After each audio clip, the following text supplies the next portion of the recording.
บิ่ง เข้าไปกับเพิ่นบ่ให้ถ่าย อ้าวเอาถ่ายกันเป็นอยู่ซื่อๆฮะ บ่ให้ถ่าย เพิ่นมาถ่ายเลยบ่เพิ่นเว้าขาดละเว้า ถ้า นำ ให้เราไปก็แบบคือว่าเอิ้นแม่ก็ได้หรือว่าเอิ้นเอื้อยก็ได้เนาะแบบคือว่าเพิ่นให้ฝากเงินมาให้ให้เพิ่นเอาแบบไปให้แล้วแบบบ่ถ่ายนะได้ เอามันก็ข่อยบ่ได้คลิปข่อยก็บ่ไปแล้วข่อยก็ได้วันนี้ไปอยากถ่ายเพิ่นเบิ่งหั่น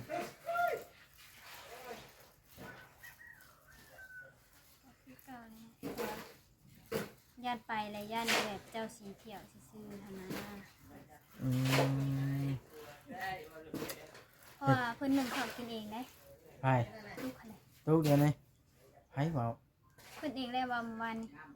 ลูกนั่นนึ่งข้าวกินเอง เฮ็ดกินเอง กับผัวสองผัวเมีย เฮ็ดกินเอง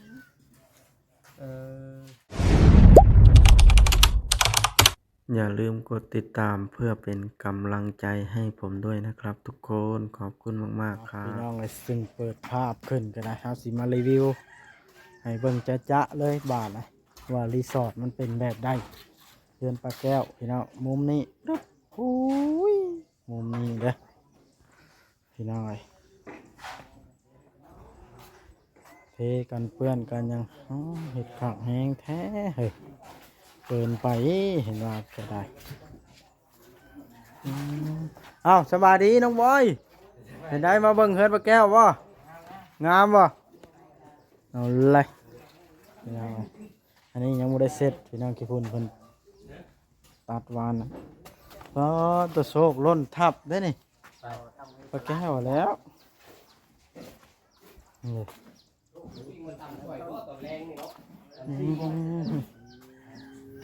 thấy xưa giờ mình làm khoan nhãn mà cái nào con từ đây là đen cả tha đi ở gì hàng tha nó theo bao luôn รอสั่งเวียง lò xong riêng đấy cho nên lúc có một gì này lên lên lúc còn ẻ léo con cái nhang nhàu đấy cái con cái đẹp nó khẩu thấm đáy แซ่บแท้เลยพี่น้องอ่ะ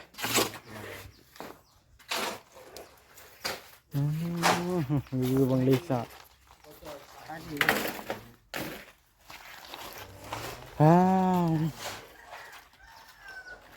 มาสัมภาษณ์ก่อนบ่าเลยพี่น้องเลยโอ้เพื่อนน้องกระแตพี่น้องเลยหนุ่มบอยมาเยี่ยมเพื่อนน้องกระแตหนุ่มบอยมาเยี่ยมเพื่อนอันปลาแก้วเทฮอดกันเปื้อนกันเปี้ยนโอ้ย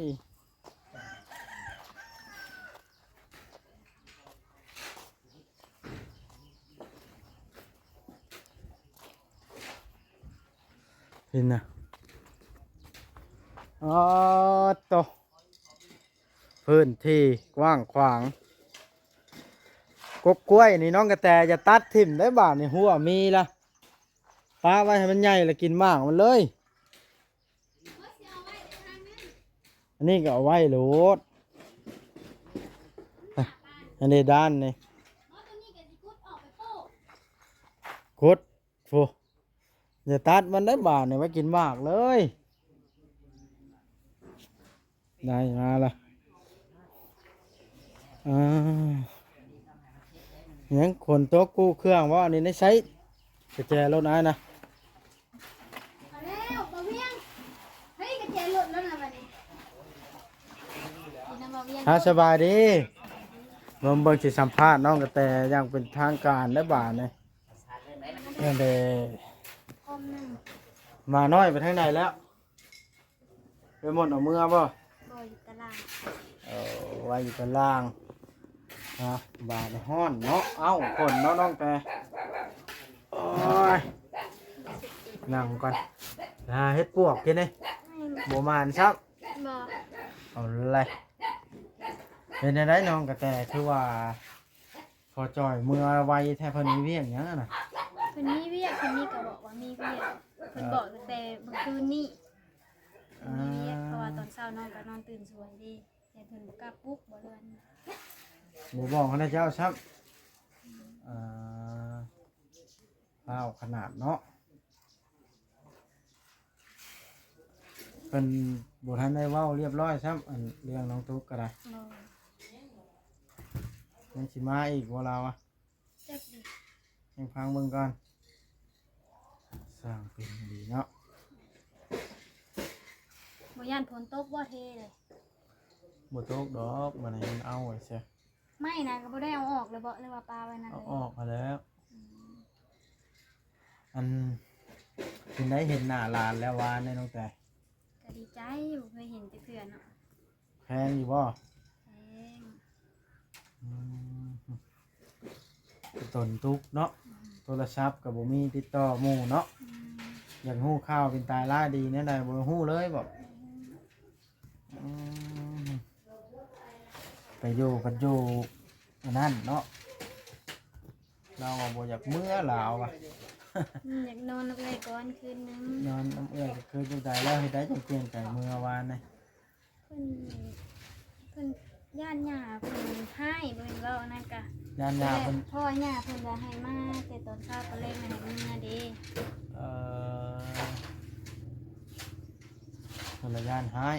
อืม ย่าเพิ่นเป็นห่วงหลานเนาะ หญ้าเป็นห่วงหลานก็บ่ตีเพิ่นหลานเพิ่นเลี้ยงไปน้อย เพิ่นเลี้ยงไปเกิดไปแล้ว อืม หลาน ฝนอยู่บ่ตกห้ำบ่เนาะ จังว่านี่แหละมันก็ได้ ตกห้ำนี่โอ้เสียหายบ่ได้นี่ อืม เสียมาแล้วเลยบ่มื้อนี้ ยังช่างบ่ได้ทาสีไว้ทาสีบัดยังอันเก็บงานโบกทั้งพื้นนั่นเด้ ก็บ่ได้คือแบบว่าเป็นเสื้อสีนี่ มันเป็นอะไร เจ้าเด้อสีขาวมีจังขาว หมดแล้วอันนี้เสื้ออ้ายเปียกเด้เหือออกแล้วคุยออกไปนี่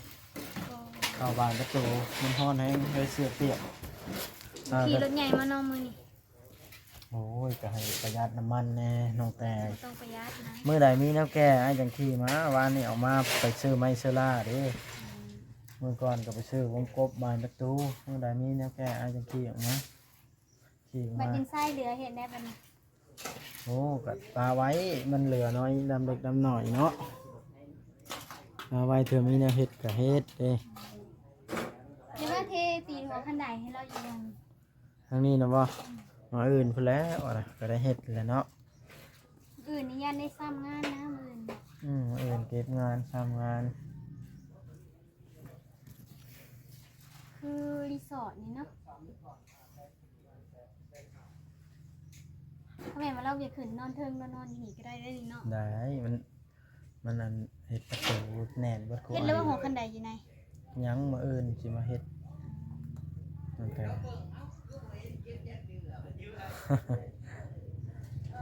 มือขึ้นเลยวะ ย่างไว้ให้ก็ได้ มีแต่ว่าไว้นี่แหละ มันแล้วแล้วดิเนาะ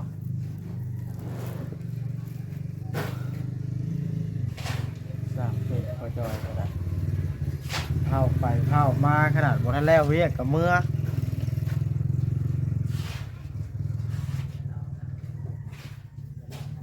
ต่างแก้วเพิ่นเอาหยังสู่เพิ่นกินก็เว้นเลย เก่งน้ำไม้ แกงหน่อไม้น้อยเดียวนะถ้าเจ้าได้จะกินหยังบาดนะ กินน้ำกัน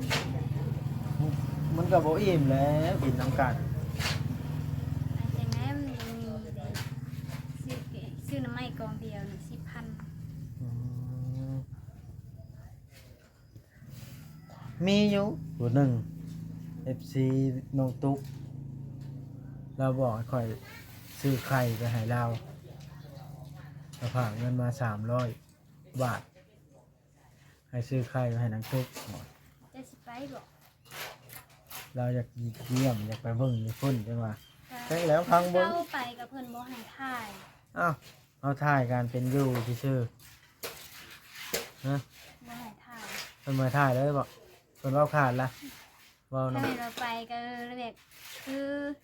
ว่าเอิ้นแม่ก็ได้หรือว่าเอิ้นเอื้อยก็ได้เนาะแบบคือว่าเพิ่นให้ฝากเงินมาให้ให้เพิ่นเอาแบบไปให้แล้วแบบบ่ถ่ายนะได้ เอามันก็ค่อยบ่ได้คลิปค่อยก็บ่ไปแล้ว นั่น ค่อยก็ได้ วันนี้ไปอยากถ่ายเพิ่นเบิ่งหั่น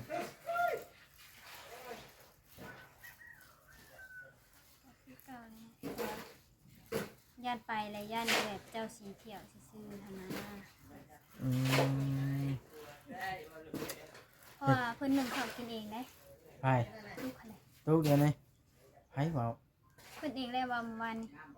ลูกนั่นนึ่งข้าวกินเอง เฮ็ดกินเอง กับผัวสองผัวเมีย เฮ็ดกินเอง เออแต่เก่ายังว่ายามปูหนึ่งกินเนาะแต่เราสิทุกข์แฮงน้องติ๊กไปเบิ่งชีวิตเรานะแล้วบ่ให้เนาะแนวให้เลยลาวก็ได้มาในตนบ่กันนะเนี่ย เห็นว่าเพิ่นมาพี่ได้เลยป้าเอาลานซอยเพิ่นเด็กอยู่พี่เพิ่นมาจากนอนอยู่พี่ เนี่ยนะมันละยากนะเนาะนึ่งข้าวกินเอง อย่าว่าหยอกเราหลายตีจังหน่อยมือขึ้นเทือนแล้วสิบ่มานะมือขึ้นเทือนแล้วบ่มาได้เพราะว่าอันแบบมันจะอีตุนน้องถามอีตุนน้องบอกอีตุนคาเมนว่าเฮาสิบอกน้องหลายเนาะว่าหลายผัดว่าอยู่คลิปนะเพิ่นเป็นคลิปกับคลิปเพิ่นอีกนั่นนี่หั่นนะ บอกบ่ได้ดอกให้น้องเพิ่นว่าคิดเองสัมภาษณ์เองเพิ่นก็ฮู้เรามีความสุขแบบนั้นนะมีสุขก็ได้อยู่กับ เฮ็ ลู ด กกับ ทุก ผัว กะทุกกะเฮ็ดคือมีความสุขก็ได้เด้ผัวเฮา ถูกทุกกายกันสบายใจจะใครอันนี้เราสบายใจแล้วอยู่ในผัวเราเลือกเลยทำอีกตัว ว่าไงก็เวรกรรมไปเวรกรรมมัน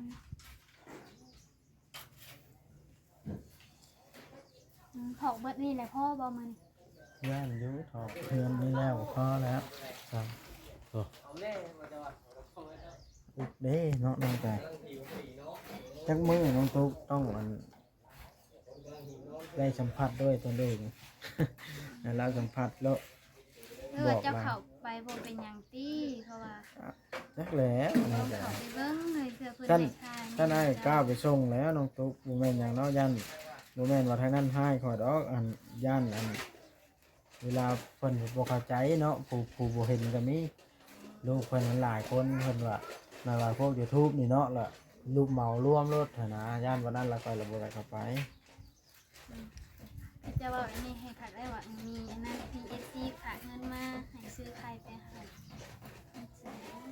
FC ผู้เคยบอกกับเขาแต่ก่อนนั่นแหละ ถ้าแม่นเฮาเข้าไปแล้วมีเฟซแชทหากันมาถ่ายอยู่เนาะคือสิได้อันนี้แบบเฟซกัน อ้าวกำตามืดตึ๊บบ่จักทางเลยแหล้วน้องตุ๊กอยากติดต่อสมมุติเป็นหยังอยากโทรหาหมู่ก็บ่ได้อีกโทรส่งข่าวหมู่ก็บ่ได้อีกเนาะมันกับบจักแหนี้แหละแบบเป็นไปได้เนาะสมมุติเป็นไข้เป็นหนาวจากบอกหมู่กับบจักอีกอยู่หูข่าวได้บ่มีโทรศัพท์เนาะนึ่งข้าวกินเองเฮ็ดกินเองพัวไปทำงานแล้วลากกินข้าวกินน้ำแบบยังอย่างแต่ละมื้อ แล้ว แล้วเหลืองเบิดล่ะ ปักจอยเลย จอยน้อยแห้งเนี่ยนี่ คือบ่บอสเนาะขาวจั่วพลัง เอาแล้วข่าวมันจะใช้ดำปื้อๆคอยก็ได้ขนาดนี้ ขา พั ว ดงาน ผมก็ขาวคือกัน เอาไปน้องบอยก็ได้ ทอนนะบ่บอส ชิโลกให้นี่บ่ บ่ถอนได้สิยอมเอา ให้เมียบ่ยอมให้ อันนี้เอาให้ บ่บอสคืออยากนอนนี่แหละบ่บอสเลย ก็ว่าผมออกลายนี่ก็คือแปดหรือต่อได้ครับ แม่นต่อไอ้ น่ะ แม่ ไอ้บ่ได้เท่าเนาะต่อ ต่อนะผมงอกไว้เลย มันนี่ อืม ไปหาเฮ็ดบวกมนก็ไปสิหักมันซะก็หัวบักใหญ่มันโหลดไปโรงเรียนหายมาเอื้อน แปลงเงิน ป่านนั้นน้องแต่ยังอยากไปเยี่ยมน้องตุ๊กตอนน่ะเนาะพอจ้อยให้แล้วเวียกบ่แล้วก็เมื่อวิทย์เดือน6แล้วเด้ เมื่อก่อนอันนี้เดี๋ยวสิถาเราอยู่หลังไม้ให้พัง ก็ไล่บ่ได้ เอา บางวัน ได้แต่เว้าหลังไม้ก็ได้เรื่องมันเว้าออกบ่ได้เฮาก็บ่เว้า แม่นั่นแหละเฮาก็เว้ากันสองคน โอ้ไม่เบาลีเลยนะ ให้ออกไหมว่าดอกบ่ได้มีเงินเด้โทรศัพท์เครื่องเดียวนี่ใช่หนักแล้วจักสิเฮ็ดจังไดเนาะเป็นได้คนน้อยน่ะได้จักเดือนแล้วตรวจเบิ่งอ่ะ ซึ่งยังบ่ได้ไปกวด ยังบ่จักว่าจักเดือนครับไปทางใดนมบ่อย ลองปูอูเนาะนั่นเลย เออลำบากใจคุณทุกเพิ่นก็อยากนอนที่อยู่เนาะแต่เพิ่นบ่กล้านอนเนาะ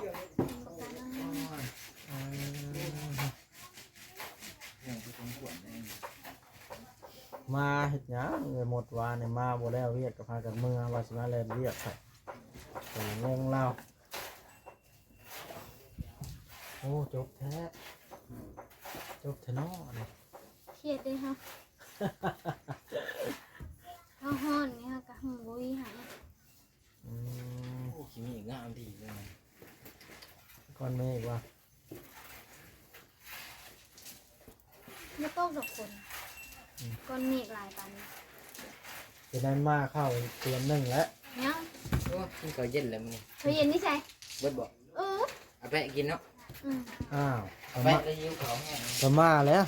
จะหน่อยค่ำแล้วนี่มันอันค่ำแล้วนะมัน3 โมง 4 โมงเลย อ๋อจะกระเทนน่ะ นึ่งงานบาดครับน้ำ นี่เลย บ่เด้เพิ่นยังคอยอยู่ มันจะกอยตลอดแล้วจนแล้วเลย สั่งเวียงเอามาแล้วเลยบ่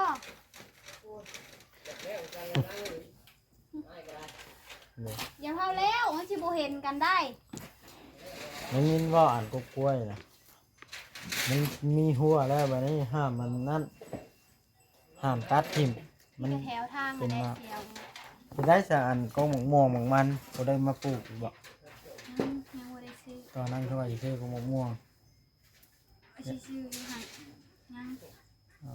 จังเงินได้แล้วบัดนี้ อ่านุ่มโอยนอนใช้คืนนี่ นอนในห้อง อ่านอนในห้องห้อนแบบนี้จะคิดเห็ดแบบไหนมีพัดลมเนาะ เปิดพัดลมผมไม่ ใครกันยังบอกว่าสิได้หรือบ่เนาะ แม่น ค่อนข้างกอม สระน้ำมันอยากมาปูอยู่เทิงนี่นะเฮ้ย ฮะ บ่มีแต่ว่าเดี๋ยวเรามีแต่ถามมันแดดปัดล่างเท่านั้นเลยคนลงเบิดเลยล่างเฮือนล่างเบิดเลย อ๋อสิล้างเฮือน แม่น เออ เอ้าพอเอาสระน้ำมันมาเฮาพอได้ทูเฮาถูอันนี้มันถูบ่ได้มันเป็นคนนะ ยามันเสร็จเอาใหม่ปลูกตู้ลงปลูก เสร็จเอาเฮ้ยมาบอกเฮาอีกค่ะกูเพิ่มบ่ได้นะ นี่ อะไรกันเนาะเนาะบอกว่าเนาะ อ่าอันนั้นอันบอกให้เอาผ้ายางมาขังเฮ็ดอันเตียกพูดได้อะนะเวลาอันฝนตกเขาก็พูดตัน แม่เพิ่นก็บอกอยู่ แนวมันนะ ปลายยังปลายตัวก็ปลายใส่รถนะ นี่จัง ไปดูงานหนามีดอกเขาใกล้ยันหนาบ้านนั่นดิ บริการผ้านั่นก็ได้ผ้ายางธรรมดานี่แหละอืมเอาสนะคลิปนี้กระดานมันยืดยาวพอสมควรแล้วไอ้ก็สิได้พอโตจบคลิปสักก่อนน้องกระลอกเลย เอาแล้วกะโลกกะเล่นไปแล้ว อ้าวมันก็ชัดอันประเภทเดียวแหละเอาเลย มันนั่งทางนี้ก็สุดนั่นซื่อ มันบอกมีคันนี้เขาก็เอาว่าละ อยู่ร่างงานกัน โอ้ย ๆให้บ่บดรถใหญ่มาครับ ผู้ใดที่เอารถใหม่หม่นป้าจะเชื่อ เอาแล้ว เขาไปสร้างคอนเทนต์ดิปังเดียวที่ว่ามื้อนี้ก็มีคนใต้ที่รถตู้ดัง เห็นข่าวว่า อยู่หมกดาหารลูกน้อยหาเดือน เล่าให้5 ปี 5 ปี ตายอยู่รถเลย ตายอยู่ในรถเลยก็ครับ เอาเลย ติดต่อหาญาติอยู่ คนลาวเฮาไปตายอยู่ทางนั้น ตายอยู่นี่ สิข้ามมาสวรรค์เขตนี่เด้ จบคลิปซะก่อนสามันสิติดแดงอ่ะสบายดีเนาะ